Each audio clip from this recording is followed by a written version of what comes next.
YS Vivekananda Reddy హత్య కేసులో కీలక పరిణామాలు చోటు చేసుకుంటూ ఉన్నాయి. వైఎస్ వివేకానంద రెడ్డి హత్య కేసులో బాధ్యతారాహిత్యంగా ప్రవర్తించి విధి నిర్వహణలో గీత దాటినటువంటి సిఐ శంకరయ్య మీద ఈరోజు ఆంధ్రప్రదేశ్ ప్రభుత్వం వేటు వేసింది. ఆయన్ని విధుల నుంచి డిస్మిస్ చేసింది. అలాగే దస్తగిరిని బెదిరించినటువంటి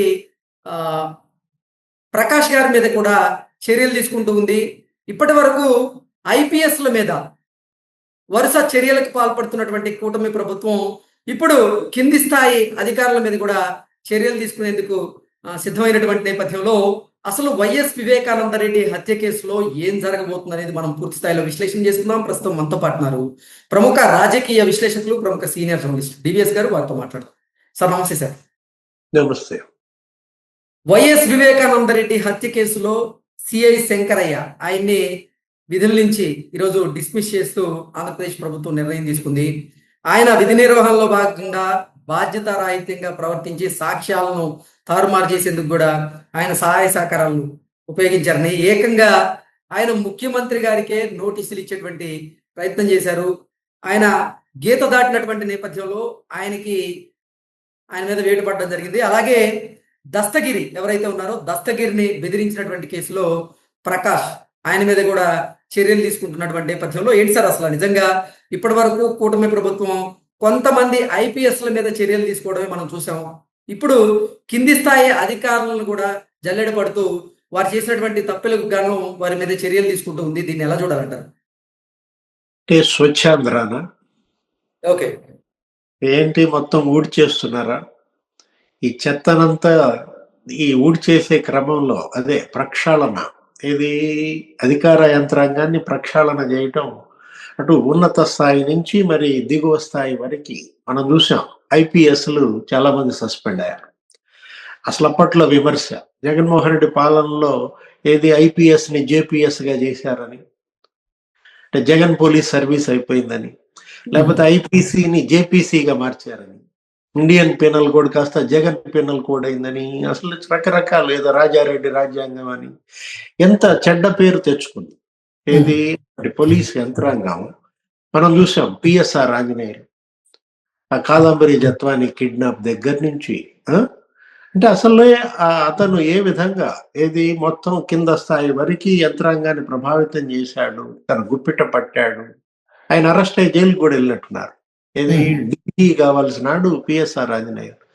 అట్లాంటి వ్యక్తి ఇప్పుడు మరి బయటకు వచ్చినట్టున్నాడు మెడికల్ బెయిల్ పైన. నాకు తెలిసి 5-6 ఐపీఎస్లు సస్పెండ్ అయ్యారు. విడుదల రజని అదేదో స్టోన్ క్రషర్స్ ని బెదిరించిన కేసులో జాషువా సస్పెన్షన్, ఆ కాదంబరి జత్వాని కేసులోనే ఈయనెవరు కాంతిరాణా టాటా అప్పటి కమిషనర్ విజయవాడ, లేకపోతే ఆ విశాల్ గున్ని. అరే ఎంతమంది సస్పెండ్ అయ్యారు మనం తీసుకున్నట్లయితే. దీంట్లో సునీల్ కుమార్ రఘురామకృష్ణరాజుని చిత్రహింసలు పెట్టిన కేసులో ఇప్పుడు ఒక రకంగా చెప్పాలంటే ఐపీఎస్లు గీత దాటారు. ఇది ఒక గుణపాఠం కావాలి. ఏది ఇప్పుడు తీసుకుంటున్నటువంటి చర్యలు ఇంతమంది ఏ విధంగా. అప్పట్లో నరేంద్ర మోడీ పర్యటన పైనే చాలా విమర్శలు వచ్చాయి. ఆయన చిలకలూరుపేట బొప్పూడి సభకు వస్తే ఈ ఐపీఎస్లు ఏది గ్యాలరీ ఇన్ఛార్జిగా మరి విధుల్లో ఉండాల్సినాడు, స్టేజ్ ఇన్ఛార్జిగా విధుల్లో ఉండాల్సినాడు, ప్రధాని పాల్గొన్న సభలోనే రక్షణ సరిగ్గా నిర్వహించలేకపోయారన్న చెడ్డ పేరు మూటగట్టుకున్నారు. వాళ్ళకి అప్పట్లో మెమరాండం ఇచ్చింది ఎలక్షన్ కమిషనే ఇచ్చింది 3 మందికి, పరమేశ్వర్ రెడ్డి అని, శివశంకర్ రెడ్డి. ఇప్పటికీ చాలా మందికి పోస్టింగ్లు లేవు. అంటే ఇప్పటిదాకా ఉన్నత స్థాయి పోలీస్ యంత్రాంగం ప్రక్షాళనగా చూసాం. ఇప్పుడు ఇది దిగువ స్థాయిలో మొత్తం ఊడి చేస్తున్నారా? శంకరయ్య డిస్మిస్. ఎవరి శంకరయ్య? అసలు అతను పోలీసు శాఖకి అర్హుడేనా? అన్ఫిట్ అన్నమాట. అది నరికి చంపారు. ఆ డెడ్ బాడీ చూస్తే వివేకానంద రెడ్డి 7 గొడ్డలి వేట్లు, తల పగిలి తల మీద గొడ్డలతో కొట్టారు. మెదడు బయటకు వచ్చిన పరిస్థితుల్లో అది నీ కళ్ళ ముందు అది హత్యగా కనపడుతుంటే 7.5 గంటలు అతను మౌనంగా ఉన్నాడంటే, కనీసం సుపీరియర్స్ కి తెలియజేయలేదంటే. శంకరయ్య అతను ఇచ్చిన వాంగ్మూలం సిబిఐకి 2 రకాలుగా. దీని వెనక దేవిరెడ్డి శివశంకర్ రెడ్డి ఉన్నాడు, దీని వెనక పలానా పరమేశ్వర్ రెడ్డి ఉన్నాడు. స్పష్టంగా చెప్పాడు వాళ్ళు బెదిరిస్తున్నారు నాకు అని. 2 సార్లు 2 రకాల వాంగ్మూలాలకి ఇచ్చి సిబిఐ జడ్జి దగ్గర కూడా నేను ఆన్ రికార్డ్ చెప్తానన్నాడు. అట్లాంటి వాడు మరి కరెక్ట్ గా విచారణకి రావాలి. సిబిఐ జడ్జి దగ్గర విచారణకు రమ్మని పిలిస్తే జం రాకపోగా శంకరయ్య ఎక్కడ చేరాడు? డీజీపీ ఆఫీస్ లో ఉన్నాడు. ఎవరప్పుడు డీజీపీ? సిబిఐ జడ్జి దగ్గర విచారణకు హాజరవ్వాల్సినటువంటి సర్కిల్ ఇన్స్పెక్టర్ డీజీపీ ఆఫీస్కి వచ్చి రిపోర్ట్ చేస్తే ఆ డీజీపీ మీద చర్యలే. ఎవరప్పుడు డీజీపీ? గౌతమ్ సవాంగ్ కాదు, ఎవరైనా కిసిరెడ్డి రాజేంద్రనాథ్ రెడ్డి. ఓకే. అంటే ఒకటి ఇక్కడ మనం శంకరయ్య అతను మొన్నేదో ముఖ్యమంత్రి చంద్రబాబు మీదే నోటీసులు పంపాడా? 1,40,00,000 వేసినట్టున్నాడు. నా పరువుకి చంద్రబాబు అప్రదిష్ట తెచ్చాడు అన్నట్టుగా. ఏంటి నీ పరువు? ఒక సర్కిల్ ఇన్స్పెక్టర్ పరువు అంట సీఎం తీశాడంట. ఎక్కడ సీఎం స్థాయి, ఎక్కడ సర్కిల్ ఇన్స్పెక్టర్ స్థాయి? ముఖ్యమంత్రికే నోటీసులు ఒక సిఐ పంపే దుస్సాహసానికి తెగబడ్డాడంటే ఎవరి అండ చూసుకుని? నష్ట కేసు వెనక ఉన్నది ఎవరు? వేసాడా, వేయించాడా? వెనక ఎవరి హస్తం ఉందంటారు? అదే కదా. ఇవాళ గోరంట్ల మాధవ్ అనేవాడు అప్పట్లో జేసీ దివాకర్ రెడ్డి మీద ప్రెస్ మీట్ పెట్టి మీసం తిప్పాడు.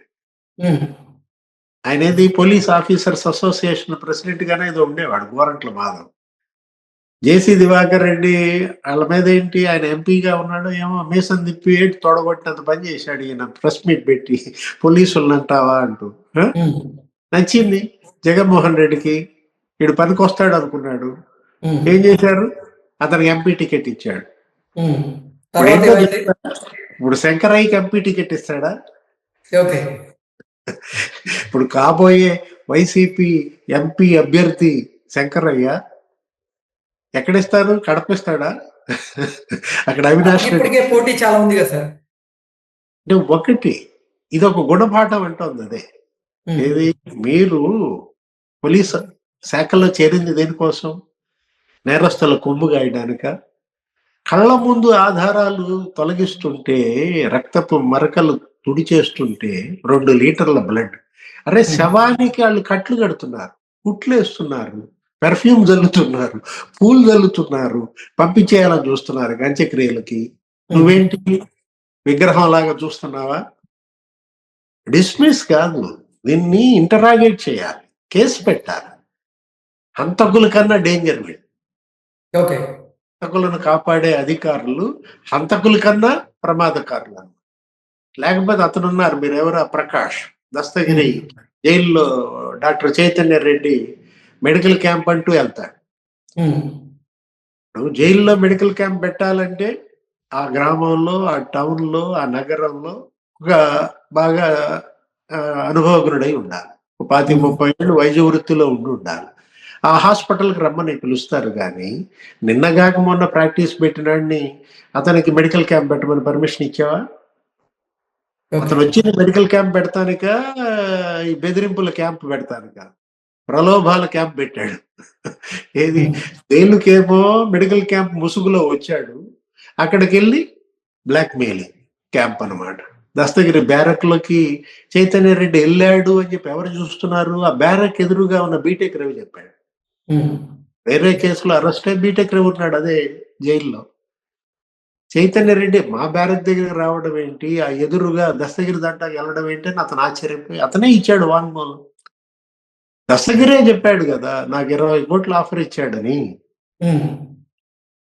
చైతన్య రెడ్డిని శిక్షించటం అది సరే, ఇప్పుడు అతనికి ఫెసిలిటేట్ చేసినటువంటి ప్రకాష్ ఎవరు? ఈ సూపర్నెంట్ 20 కోట్లు తీసుకుని నోరు మూసుకుంటే సరి, లేకపోతే లేపేస్తామన్నారు. ఎవరిని? దస్తగిరిని. అదే సిబిఐ ఎస్పీ రామ్ సింగ్ కేసులో. అంటే ఒకటి ఇక్కడ ఆ డిప్యూటీ సూపర్నెంట్ జవహర్ బాబు, ఆమె ఎవరు? పుష్పలత. ఆ ముగ్గురిని మరి క్రమశిక్షణ చర్యలకు ఏదో చేపట్టినట్టున్నారు. అంటే ఇవాళ వాళ్ళ పోలీస్ స్టేషన్ నుంచి నీకు ప్రక్షాళన ప్రారంభం కావాలి. ఎందుకంటే అదేంటి రక్షక నిలయాలు, అవి కాస్త భక్షక నిలయాలుగా మారాయి. ఓకే. పోలీస్ స్టేషన్ లోనే నీకు నేరస్తుల పుట్టినరోజు వేడుకలా, కరుడు గట్టిన క్రిమినల్స్ పోలీస్ స్టేషన్ లో బర్త్డే పార్టీలు చేసుకున్నారు. అక్కడ ఉన్నటువంటి స్టేషన్ హౌస్ ఆఫీసరు, అక్కడ ఉన్నటువంటి సర్కిల్ ఇన్స్పెక్టర్ వాళ్ళు కేక్ కట్ చేసి వీడికి తినిపిస్తున్నారు. ఓకే. ఎన్ని దృశ్యాలు మనం చూసాం అప్పట్లో జగన్మోహన్ రెడ్డి పాలనలో. అరే, డ్రైవర్ సుబ్రహ్మణ్యాన్ని చంపి డోర్ డెలివరీ చేసినాడికి ఊరేగింపులు, వెల్కమ్లు, రెడ్ కార్పెట్ పరిచారు అతనికి. ఎవరు? అనంతబాబు. అంటే అది అప్పుడు జగన్మోహన్ రెడ్డి 5 ఏళ్ళు క్రిమినల్స్ హెవెన్ గా మారింది. ఆంధ్రప్రదేశ్ రాష్ట్రం నేరగాళ్ల స్వర్గంగా మార్చారన్నమాట. చెలరేగిపోయారు మాఫియాలు, అన్ని రకాల మాఫియాలు. ఒక మాఫియా రాజ్. ఇప్పుడు ప్రక్షాళన ప్రారంభమైంది. ఇవాళ 0 క్రైమ్ నమోదు కావాలి. వాళ్ళ ప్రజా తీర్పు ఏంటంటే నేర రహిత ఆంధ్రప్రదేశ్. ఇవాళ ఏంటి, వైసీపీ విముక్త ఆంధ్రప్రదేశ్ కాదు, అదేముంది, అది రాజకీయం. ఇవాళ నేర విముక్త ఆంధ్రప్రదేశ్ ఏర్పడాలనేది ప్రజల ఆకాంక్ష, ప్రజా తీర్పు. అది భయభ్రాంతులకు గురయ్యారు. ఏది, భూ కబ్జాలు, కిడ్నాప్లు, హత్యలు, అసలు ప్రతి ఇంటిలో బాధితుడు. రాజ్య హింస. ఏ పేరు పెట్టారు దానికి? రాజ్య హింస అనే పేరు పెట్టారు. అంటే ఇది వ్యక్తి హింస కాదు, ఇదేంటి, ఇది గవర్నమెంటే హింసకు పాల్పడింది అనమాట. ప్రభుత్వ హింస. బాధితులు వీళ్ళందరూ ఆ ప్రభుత్వంపై తిరగబడ్డారు. ఈ ప్రభుత్వం ప్రక్షాళన చేస్తారు. ఇవాళ మీరు డీజీపీ కార్యాలయం దగ్గర నుంచి కాదు ప్రక్షాళన చేయాల్సింది. ఇవాళ ప్రక్షాళన చేయాల్సింది పోలీస్ స్టేషన్ దగ్గర నుంచి, పునాదుల దగ్గర నుంచి ప్రక్షాళన చేయాలి పోలీస్ యంత్రాంగాన్ని. ఆంధ్రప్రదేశ్ రాష్ట్రంలో కూటమి ప్రభుత్వం కొలువుదీరి 16 నెలలు పూర్తి అయింది. ఈ నేపథ్యంలో ఇప్పటికీ కూడా కొన్ని విభాగాల్లో జగన్మోహన్ రెడ్డికి అంటగాగేటువంటి కొంతమంది అధికారులు ఉన్నారనేటువంటి ఆరోపణలు అయితే వస్తున్న క్రమంలో వారందరి మీద కూడా ఇప్పుడు చంద్రబాబు గారు అలాగే కూటమి ప్రభుత్వం చర్యలు తీసుకోబోతుందా అంటే ఏం చెప్తారు సార్? అంటే నువ్వు ఇట్లా డొంక తెలుగుగా మాట్లాడితే నేనేం చెప్తాను? అసలు నేనే చెప్తా. ఇప్పుడు రఘురామకృష్ణరాజు నిన్నేదో మాట్లాడాడు. డిప్యూటీ స్పీకర్ స్థాయిలో మరి రఘురామకృష్ణరాజు వ్యాఖ్యలు సంచలనం. ఏంటి, ఆయన సెక్రటేరియట్ లోనే సునీల్ కుమార్ మనుషులు ఉన్నారు. ఏపీ సెక్రటేరియట్ లో గుండెకాయ, ప్రభుత్వానికి అది గుండె. సచివాలయంలో మరి సునీల్ కుమార్ మనుషులు పనిచేస్తున్నారు. అదేదో అంబేద్కర్స్ అదేదో మిషన్ ఏదో ఉంటుంది ఆయన, దానికి సంబంధించిన ఫాలోయర్స్ అందరూ కూడా ప్రభుత్వ సమాచారాన్ని ఎప్పటికప్పుడు బయటికి పంపిస్తున్నారు సునీల్ కుమార్ నుంచి సాక్షికి లేకపోతే వైసీపీకి. అంటే సునీల్ కుమార్ కళ్ళు ఒక 1000 కళ్ళు ఉన్నాయంట. ఎక్కడ? సచివాలయం. భూమన కరుణాకర్ రెడ్డి ఏమో నాకు 2000 కళ్ళు ఉన్నాయి టీటీడీలో అంటాడు. అంటే టీటీడీలో 2000 కళ్ళు భూమన కరుణాకర్. జగన్మోహన్ రెడ్డి కోసం, జగన్మోహన్ రెడ్డి కోవర్ట్లుగా పనిచేస్తున్న వారు ఇప్పుడు ఎవరైతే ప్రభుత్వ అధికారులు ఉన్నారో వారి మీద చర్యలు తప్పమంటారా? అంటే ఇప్పుడు భూమన కరుణాకర్ రెడ్డికి 2000 కళ్ళు ఉంటే సునీల్ కుమార్ కి 1000 కళ్ళు ఇక్కడ ఉంటే జగన్కి ఎన్ని కళ్ళు ఉన్నాయంటావా? ఇప్పుడు జగన్మోహన్ రెడ్డికి దగ్గర మరి 2 లక్షల కళ్ళు ఉన్నాయా? 2 లక్షల కళ్ళు కాదు, 1 కోటి కళ్ళు ఉన్నాయంటాడు. ఆయనంతా కోట్లలో చెప్పాలి. అసలు ఓటేసిన వాళ్ళంతా నా కళ్ళేనంటాడు. అదేమంటే ఇక్కడ ప్రభుత్వ యంత్రాంగం ఇవాళ ప్రక్షాళన జరగాలి. ఇది ఈ మొత్తం రూట్ అవుట్ చేయాలి. ఇది ఒక తెగులు పట్టింది, ఒక వైరస్ గా మారింది అనమాట. కరోనాను మించిన వైరస్ మరి జగోనానో ఏదో అన్నారు అప్పుడు ఎన్నికల ప్రచారంలో. జగన్నే ఒక వైరస్ గా చెప్పారు. ఇవాళ ఆ వైరస్ అన్ని శాఖల్లో ఉంది. ఎక్కడ? రెవెన్యూ, లేకపోతే మీరు చెప్పినట్టుగా పోలీస్, మొత్తం సచివాలయం ఏంటి, టీటీడీ ఏంటి, ఎక్కడ లేరు. అటు మెడికల్ అండ్ హెల్త్ లో, అటు ఫైనాన్స్ లో, మొత్తం అన్ని చోట్ల ప్రక్షాళన జరగాలి, చేయాలా. ప్రజలు ఇచ్చిన తీర్పు అది. ప్రజలు పూర్తి స్వేచ్ఛనిచ్చారు ఈ ప్రభుత్వానికి. ఇవాళ పవన్ కళ్యాణ్, లేకపోతే ముఖ్యమంత్రి చంద్రబాబు, లేకపోతే ప్రధాని మోడీ ఆ రోజు ఏ మాట అయితే ఇచ్చారో ప్రజలకి, 3 పార్టీలు ఏమని చెప్పారు? అదే కదా చెప్పింది.